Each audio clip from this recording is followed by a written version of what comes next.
Hello. So, we will continue our discussion on spatial analysis on the part in our course on spatial informatics.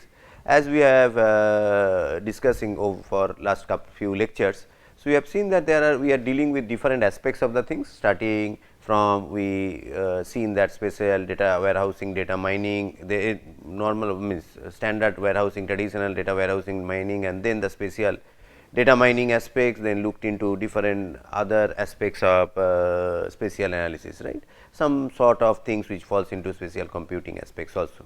So, rather in the last lecture, if you recollect, we are discussing about spatial autocorrelation. So, this is a special property of spatial features, where there is a correlation between the same entities, right, like things like the temperature of a region is highly correlated with the temperature of the nearby regions. So, this is a feature which is this sort of features which are manifested in the spatial data.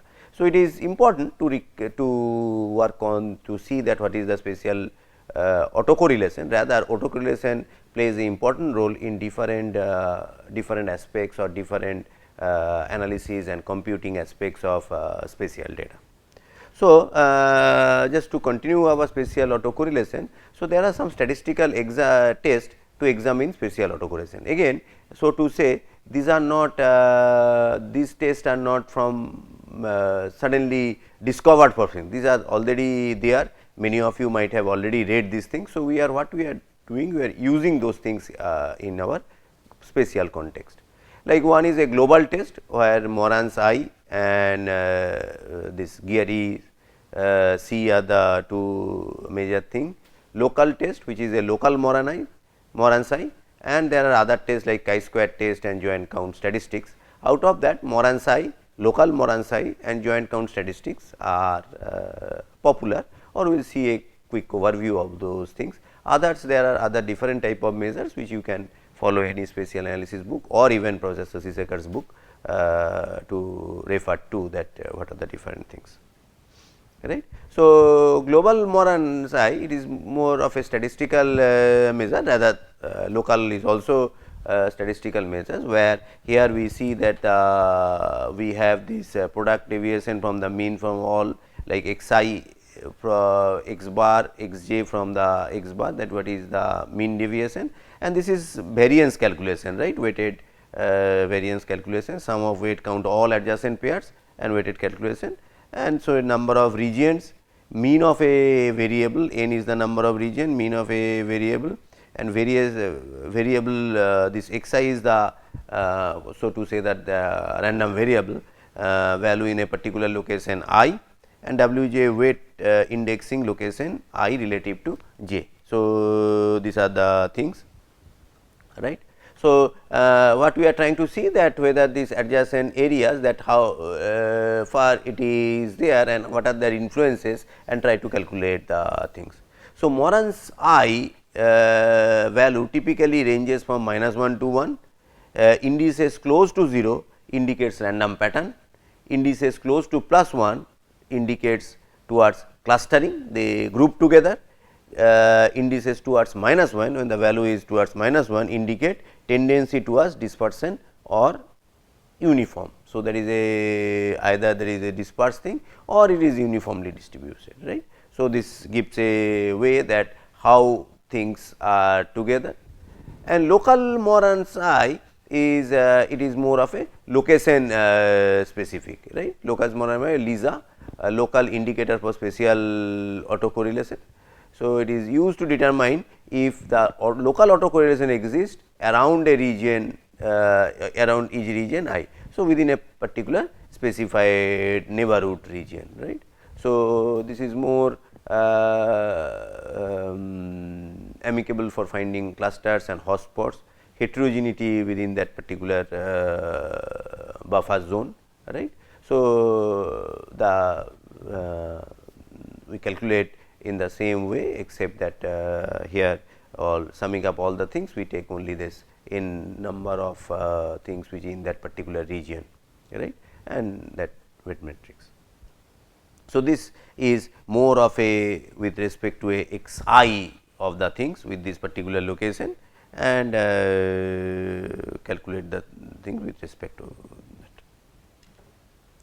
So, we have a joint statistics method, that is another popular things. As if you recollect, we discussed about rook case, queen case and bishop case, right. So, three type of things.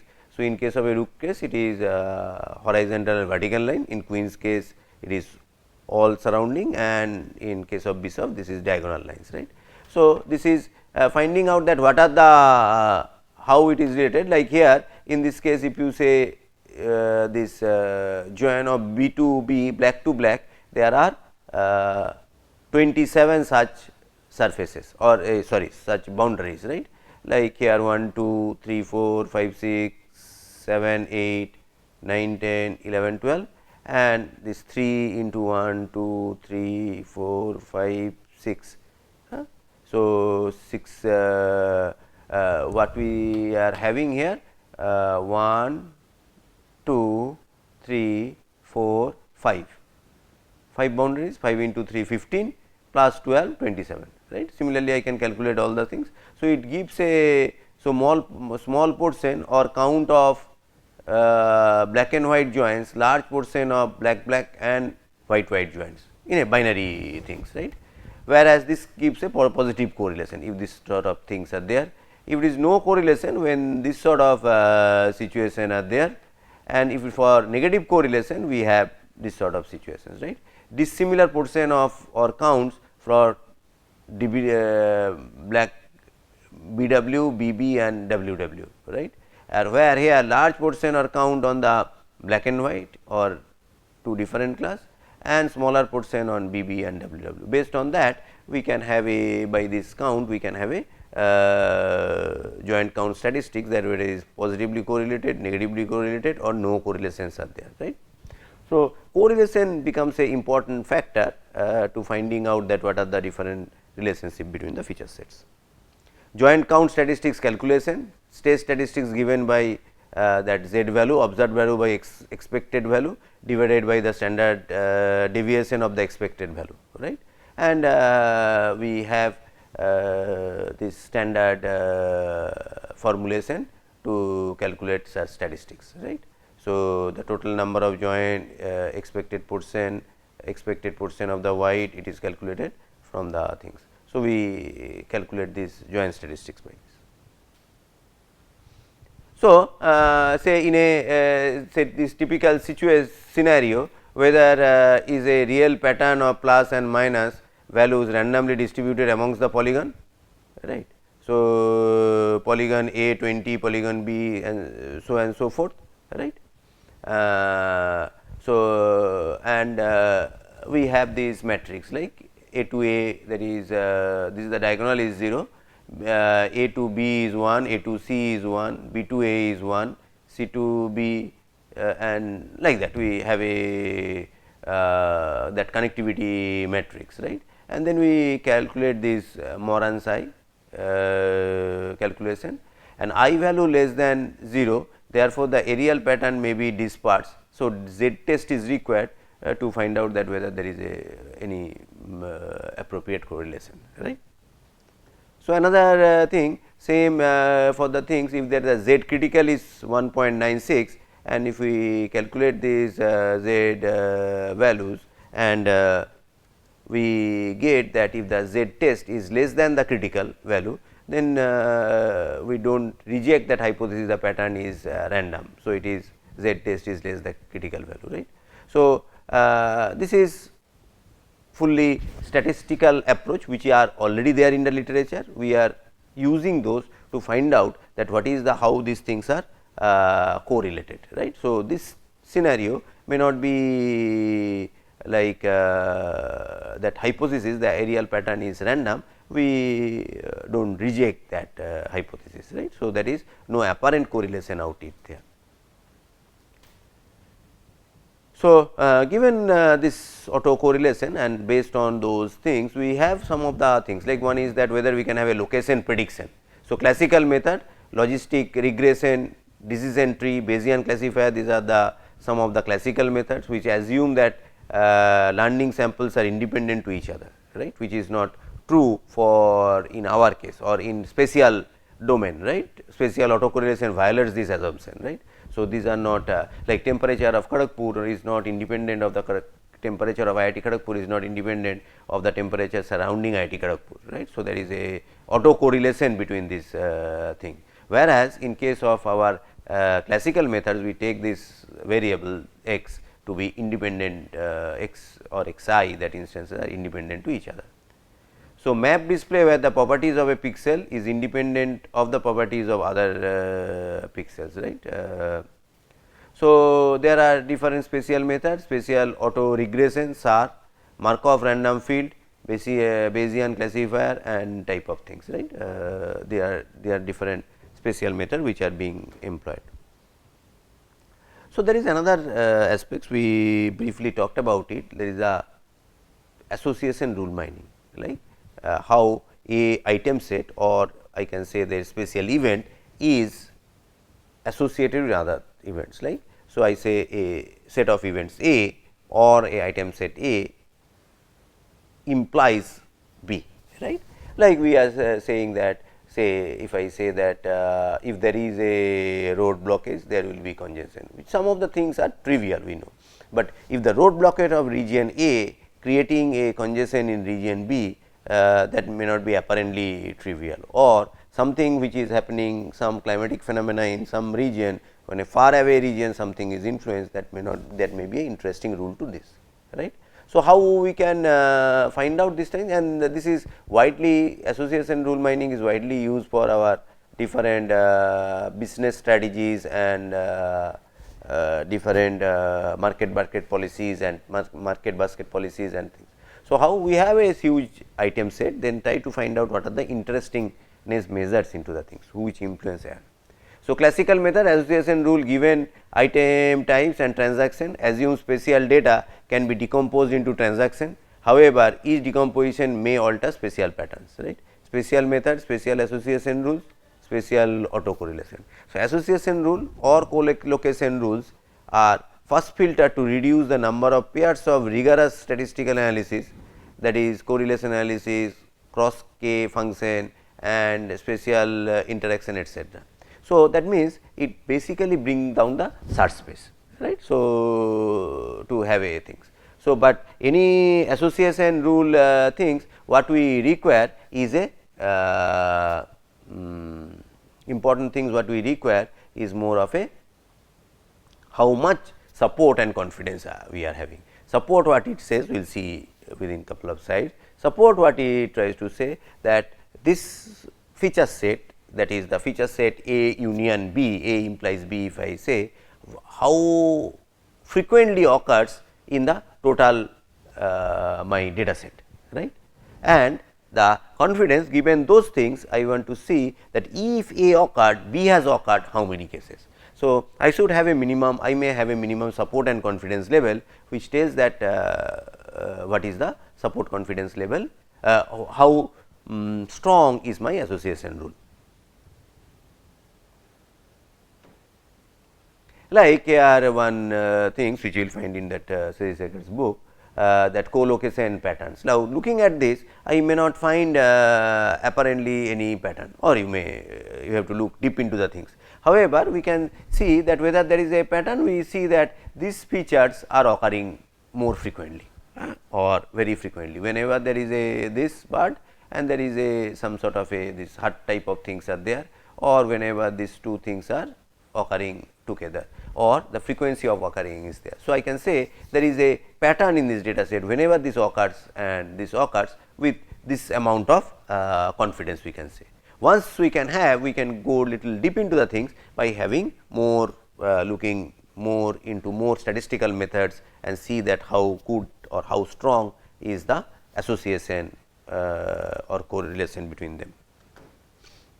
So, association rule discovery, as many of must be knowing that rule x implies y or antecedent x implies the consequent y, like there is a support, the number of times a rule shows up in a database, right, that or the item set in x and y, that overall item set in the database confidence, conditional probability of y given x is occurred, right. So, conditional probability of y given x is occurred. Like there is some example like bedrock type equal to limestone, soil depth is less than 50, equal to sinkhole risk is high, right. So, if this is the situation that sinkhole risk is high, the support is 20%. So, all the out of all data set 20% of the cases this things has reflected, whereas if this happens, this left hand side happens, this will happen, the confidence is 80% or 0.8, right. So, so both are important. So, whenever we want to find out, we may look into for the minimum support level, and given that support level, what is how much confidence I am having on the things. Interpretation, location with limestone bedrock and low soil depth have high risk of sinkhole formation, right. So, this may be the interpretation, location of a limestone bedrock and low soil depth has a high risk of sink soil formation. If that support is acceptable to me, that is a, but at least this confidence is pretty high. If that is there, there is a risk is there. So, there are standard measures. So, we find that I as the item set I to I k, and consider a set of transaction, that number of events recorded in case of a non-spatial or departmental store. It may be that how much things has been bought and together. I want to find out that if a customer buys this item or this set of items, he or she will buy that set of items. So, this bought together, where each T I is a subset of item set, right. All this transaction is one of those items, right. So, that feature set what we are looking for. So, support we are telling that if T belongs to this transaction set, so this my is a subset of this transaction set. That means, how much percentage of the transaction contains that particular set C, and then I implies I 1 implies I 2, or for that matter set of I implies another set of I things, item set implies to item set. Then we want to find out that how much they occurred together, and in total where this I has occurred. In other sense, if I has occurred, how frequently that I 2 has occurred, or if I say if I 1, I 2, I 1, I 3, I 5 has occurred, how frequently I 2 and I 4 has occurred, or I 2 or I 10 has occurred. So, this gives me a this association strength of this association of the things. So, if it is highly occurring thing and I have a good confidence, so I have a better support and confidence, I say this is likely to occur. Then I can have more finer statistical methods to look into the stuff.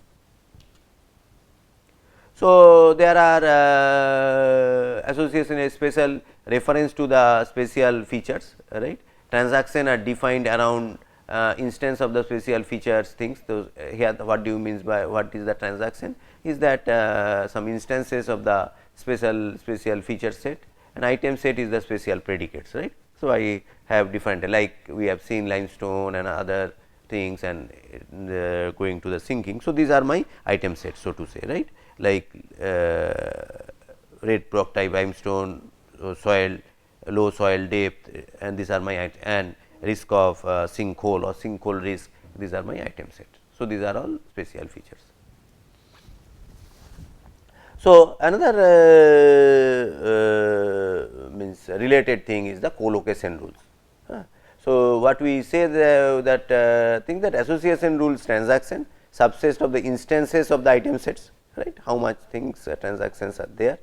Spatial data is continuous, right. Decomposition spatial data into transaction may alter the pattern. So, it is a continuous phenomenon. So, if you block this transaction, it is a difficult, or it may break the pattern. I may lose the pattern by breaking them into the things, right. So, collocation from the point data in space does not need transaction, works directly on the continuous space. So, this collocation it works on the directly on the things, use neighborhood definition and the spatial joins. So, it is more of a quote unquote natural approach for spatial data analysis, right. So, this sort of collocation data mining. So, I can say that if it is a things, again this figure taken from Professor Suzisager's book. So, co-location pattern, sample data set, and then we try to find out that what are the things. So, transaction split circle instances on the co-location patterns. So, these are the patterns which are co-located patterns, right. See, they two they occurred together and number of frequency. Then I have to find out that how frequently they are occurring together, and if it is over my expected support and confidence, then I accept that that is a pattern. So, if we try to have a some sort of a I should not say comparative study, but see that where they fits, like for association rule and co-location rules, like underlining space is discrete, this is continuous, item types is item sets, here events, Boolean spatial features whether they are there or not. Collection is the transaction set of collection, here more of a neighborhood, right. So, it is not that how much occurred, but it is more important that which neighborhood that is there. Prevalence measures here the support and followed by confidence, where here the participation index, like how much participation is there, and here the probability we want to find out A in T means conditional probability, and where here we want to find out that with respect to the neighborhood calculation, how many within this neighborhood, and out of that within the neighborhood how is the how many occurrence of B.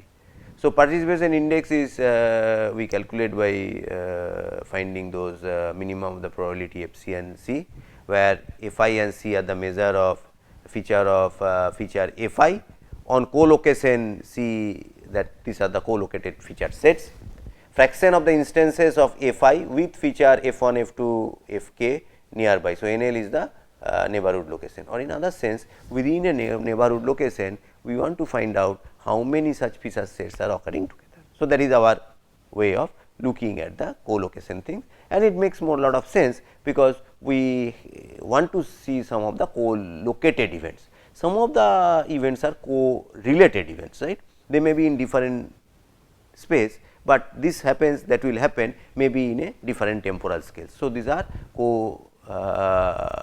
located or co-related events or something co-occurring events, some things which occurs at the same time. So, they may be in the neighborhood, which is more not, that may not be a good what we say interesting feature, because definitely if it is raining in IIT Kharagpur or in residential area, it is expected that it is raining in the academic area also, right. But if it is raining here and co-occurrence in say 50 kilometer away also it is raining, then it may be a co-occurred event. So, if it is frequently happening, so that is a phenomena. If I say that this happens, that will happen, there may be lot of underlining meteorological physics phenomena into this. What we are looking at more as the data driven approach to this problem. So, next what we see is that clustering. So, process of discovering groups in large databases, spatial view, rows in database, points in the multidimensional space, right. In a spatial view, rows in a database, the points in a multidimensional space, right. It is a distributed.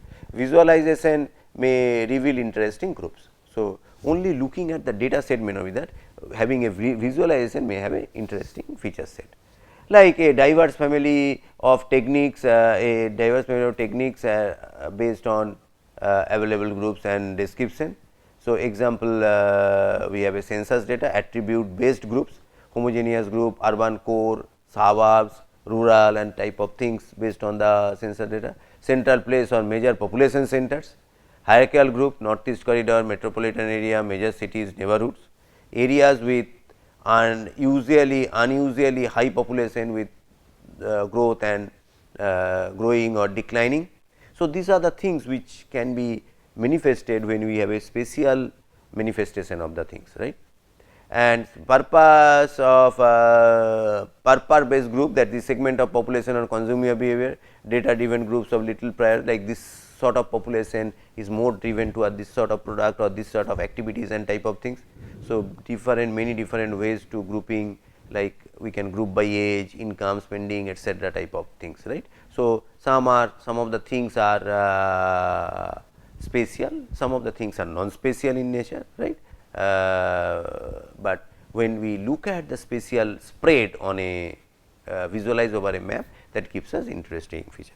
So, what we are looking at the clustering more on the clustering based on the your on the spatial context. That there are several clustering methods which we use on the spatial term, and as you find that clustering is a standard technique for all mostly the data, several data driven for our non-spatial data and also for image video processing type of things, and those will also leverage on those techniques while we talk about the clustering. So, there are several techniques for clustering what we see that like hierarchical methods, partitioning methods, k-mean, k-medioid and several, and those are very much here very much in used in the spatial context. Additionally, for spatial methods, though we need to consider that comparison between a complete spatial random processes, right. So, and also the phenomena of the neighborhood, right. So, as there are prevalence of autocorrelation things, so the phenomena of neighborhood. So, what we here it is the more focus is on the partitioning methods and new that how to partition the space in a spatial context, and outlier detection has methods similar to the density based methods and so on and so forth, right. So, now what is the outlier? As you all you must be knowing, that is a observation inconsistent with the rest of the data set. So, that you have a data set and the observation may be inconsistent with the rest of the data set. So, that is a problem. So, techniques for global outliers. So, statistical test based on members in a distribution, that there are statistical test and I think the probability of item in the population is low and type of things. Non-statistical test based on distances, nearest neighbor, convexal and type of things, and there may be other different semantics consideration in case of a spatial data, like if I find a phenomena which is not likely to occur in this particular things, that may I consider as a outlier. So, there are different statistical method, there are other things. So, for spatial outlier, observation inconsistency with the neighborhood. I suddenly find this temperature of IIT Kharagpur one region is say recorded, one sensor is recording the temperature 1.5 times that the next sensor of the which is in the next say electric pole or something, right. So, that is the outlier, it is unlikely to be in this neighborhood, that thing will be there, right. So, a local instability or discontinuity can be a things like that, right. So, techniques for spatial outlier, graphical, variogram, cloud, Moran scatter plot, algebraic scatter plot and type of things, these are the different standard techniques for spatial outliers which are being used. So, what we try to discuss in this today, or rather in the spatial analysis context, is more of how do I use the data into having meaningful or interesting feature out of it, or extracting so called quote unquote knowledge from the huge volume of data set. As the spatial data set has a special feature of its on a space time scale, it is spread.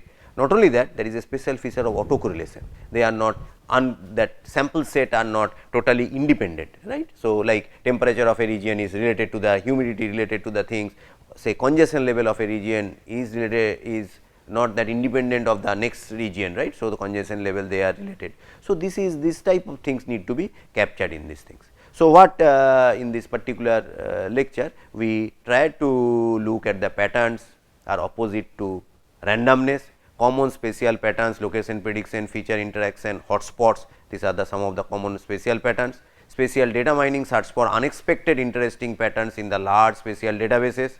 Spatial patterns may discovered using techniques like classification, association rule mining, clustering, outlier detection. There are various new techniques which are I should not say new techniques, it is the techniques which are more for the spatial data mining type data mining or spatial data analysis is the spatial autocorrelation and contiguity of space. With so, with this let us conclude our discussion on this particular topic, and we will continue our discussion in our subsequent talks. Thank you.